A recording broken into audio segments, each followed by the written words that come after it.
Thank you so much for that wonderful introduction. It gave me an opportunity to know myself, go back 20 years and come back. So that was good. Since we are moving into the lunch after this, I'll just take 15 minutes of your time and make it even more hungrier lunch for you.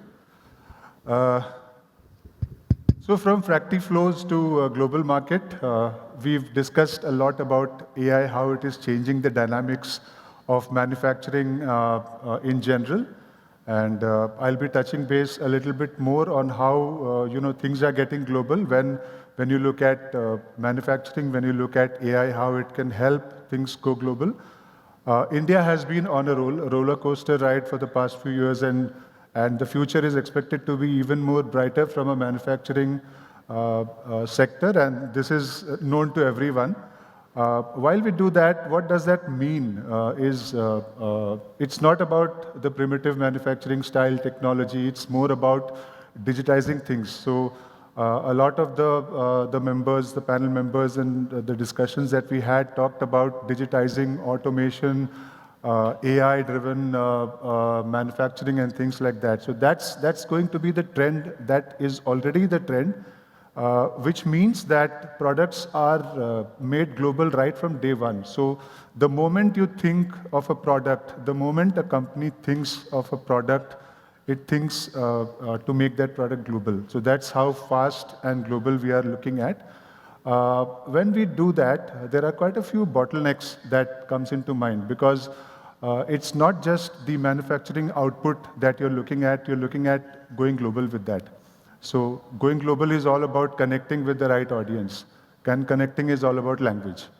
That's where there are impacts when the connectivity, the language, the communication modules, the techniques that you adopt is not in line with the marketing trend, the understandability of the audience. Then you face a challenge, which results into a business impact. So that's where language optimization is one of the most key asks that is there from a manufacturing global perspective. And when we look at language, what are the kind of contents that as manufacturers we deal with? There are so many types, technical documentation.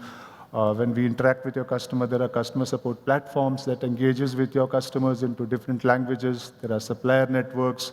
Then there is the thing called AI adoption. So every company is in the mode of getting global with AI ambitions, but how do we go there is the question. So I think one of the discussions that we earlier had was around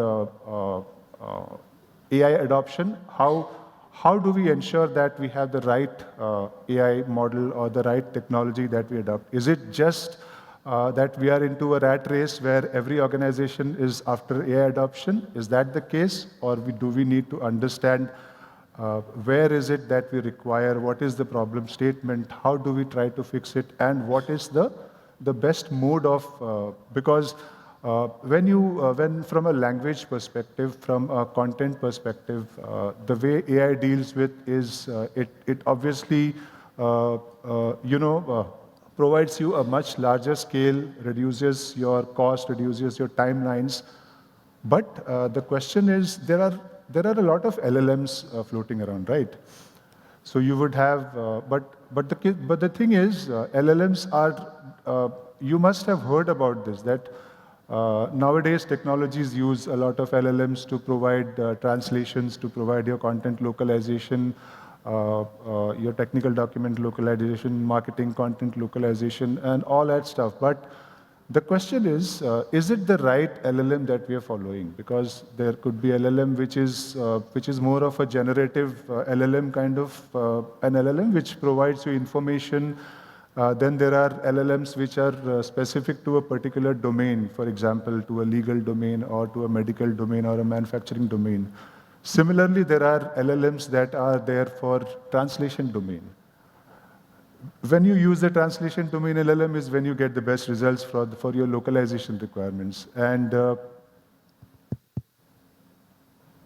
let's have a look at some real-life example, because there are quite a few instances where companies have failed, and these are not just small companies; these are big companies. You can have a look: Toyota, Boeing, Samsung, IKEA, Philips. So these are just a few examples where companies have failed because of a lack of proper planning when it came to the content localization when they were looking at globalization. It results in financial implications. It also results in demar of your branding. So that's where when you localize your content, there is a lot of cultural intelligence that is required, and there is a gap. So the AI alone, like most of you agree, is not able to solve the problem 100% on its own. That's where there is a cultural layer that is required, and that's where RWS Group can support, because we are into the language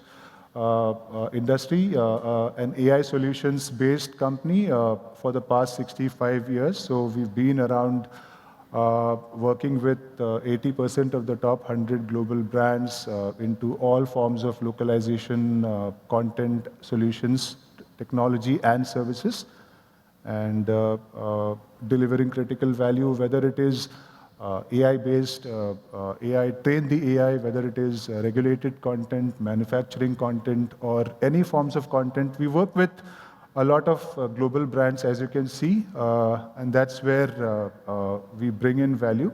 And for the content element of it, the way we've defined the AI functionality of ours is AI plus human. That helps us to scale in a bigger way.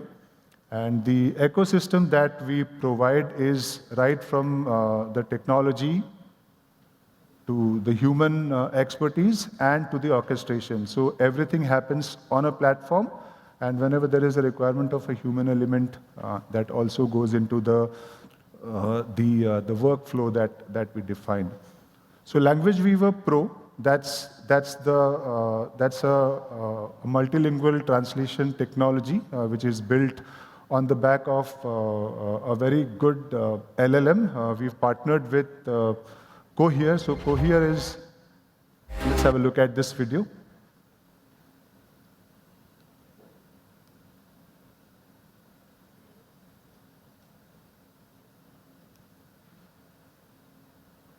Some issue, no problem. So I'll just tell you how this has been backed. So Cohere is the biggest LLM provider.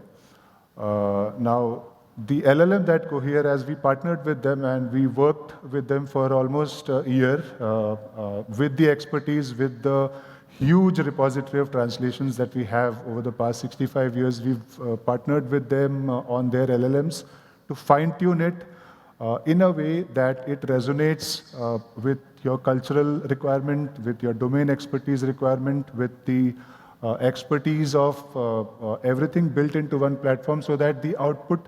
So in the language translation technology, it has evolved over a period of time. So initially, when it started off, it used to be on neural machine translation. So like a string-to-string comparison, that was good to give you a translation, a literal translation, kind of a word-to-word translation. Accuracy might be good, but the contextuality, the cultural elements, the domain expertise, for example, regulated content like life sciences or pharma or any other regulated content would have certain terminologies.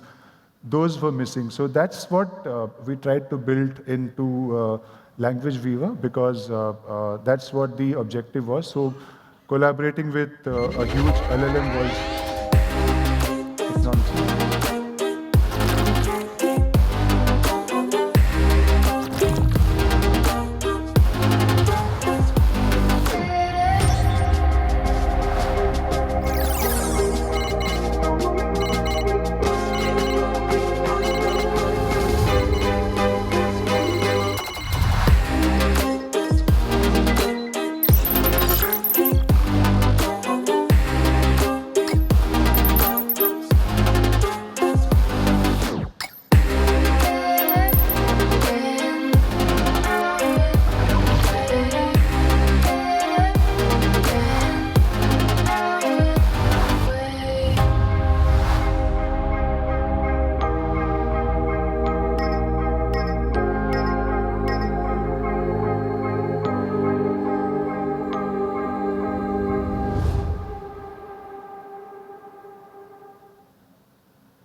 Now this is right.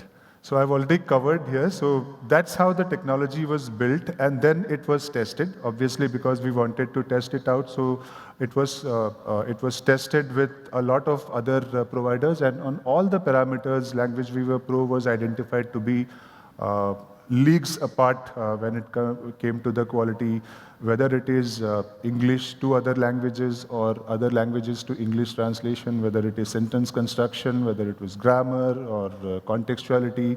Language Weaver was identified to be the best in comparison to all the other available. So that's where the Language Weaver comes into picture. Then it cannot be used alone. So there is an orchestration. So imagine of it to be like an orchestration platform where you have a repository of all your content, of all your previously translated content in the form of translation memories, in the form of glossaries. There are quite a few terminologies that would be consistent to your brand persona. So all of those things, consider that to be seated within an orchestrated orchestration platform, which is the Trados Enterprise. The Language Weaver integrates with the Trados Enterprise. And imagine you working on a file that needs to be translated with just a click of a button. It goes through the workflow which are specifically designed for your content type, depending on whether you want, for example, a highly regulated content would need a lot of a human intervention. So you would need that to go through a workflow which involves a human translator or a human reviewer. Whereas for content which is circulated inside your organization, you may not need that. You may just need that to go through a machine. So you have that flexibility on that orchestration platform to choose which workflow you want, and then it flows through that and gives you the kind of results within the orchestration platform. So that's how the Trados looks like. On the center, you can find the Trados platform, which is the orchestration platform. On the left is wherever your content sits. There are connectivities, integrations that directly integrates with Trados Enterprise, so that the flow of your content becomes very much automated. And then Trados itself manages the entire workflow for you, so that you don't have to worry about who's doing what, whom to assign what files to, how do I define the workflows and things like that. With Trados, a lot of AI capabilities, has come in. We also have a roadmap for the next 6 months which would make it even more and more AI and automated kind of a workflow. So this is basically how the workflows are defined from a very indicative point of view. But it would have capabilities like, based on the content, it would identify what is the most suited workflow for this. For example, if you input a regulated content, the Trados AI would tell you that this needs to go through a human translation or a machine plus a human workflow, or depending on the content and the quality of the output that is required. Lot of other AI functionalities which would reduce your workload drastically, and at the same time maintain the quality and consistency of the translations that you do. Some of the awards, we've been recognized on quite a lot of platforms, quite a lot of forums, because of the AI initiatives and the technology-driven approach that we have taken. And a few of the use cases, just a few of them which I could showcase here, but there are many more where we have supplied our technology and services to a lot of organizations where they are using it as a perfect solution for their requirements, because these are quite customizable based on your requirements, based on your workflows, based on the technology that you use. These are highly customizable that can take place, and that's all pretty much that I had today. Just as an end note, I wanted to say that global manufacturing success depends on how well your knowledge travels. With that, I end my session. We also have our booth outside, so please feel free to come there, and we'll be more than happy to take any questions or discuss anything that you want to discuss. If you have any questions, otherwise that's it from my side. Thank you very much for your time. I'm sure you all are waiting for the lunch, so please enjoy your lunch. Thank you. And I'm sure Sir is around, so if you have any questions, you can always have a one-on-one conversation with him. Thank you so much, sir. Can we have a huge round of applause for him?